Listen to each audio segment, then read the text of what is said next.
So let's take a minute and talk a little bit about the D word, divorce. I know that's something you see a lot in your practice, right? What kinds of issues do you see primarily with kids or children whose parents are maybe about to get a divorce or going through the process, or maybe who have already gotten a divorce? Right. So with divorce, it's a huge adjustment for a child, and the family system has to be reorganized.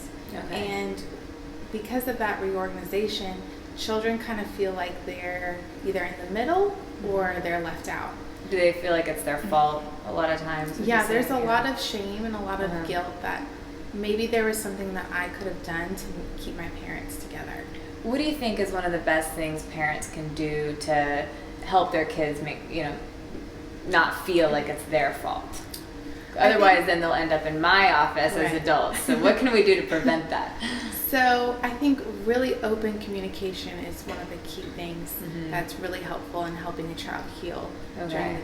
during a divorce.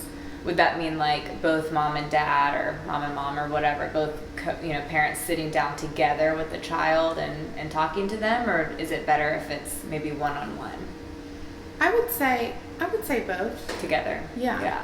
Okay. Yeah, and really being not only talking to them, but also being a really good listener and letting them know that any kind of feeling that they're having is an okay feeling to have. Mhm. That this can be an upsetting time, Right. and that they'll be there every step of the way to get through it.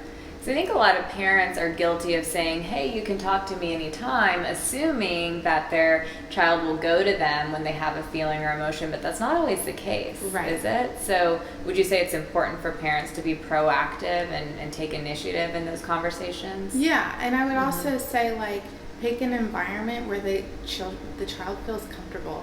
So Okay. maybe not right after school when the Mhm. child's really just drained. Maybe went out taking a vacation and going to the beach and doing something like that where they feel Right. like they're having More fun. comfortable, Yeah. like at the park or something like that, where they Exactly. feel more relaxed.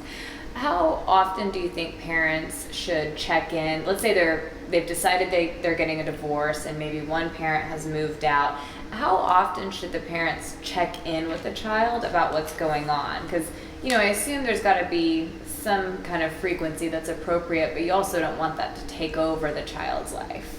I think I would kind of let the child initiate it to some Mhm. degree, but also just kind of gauge how he's feeling. You never want to push him too much where he or she feels overwhelmed and shuts down.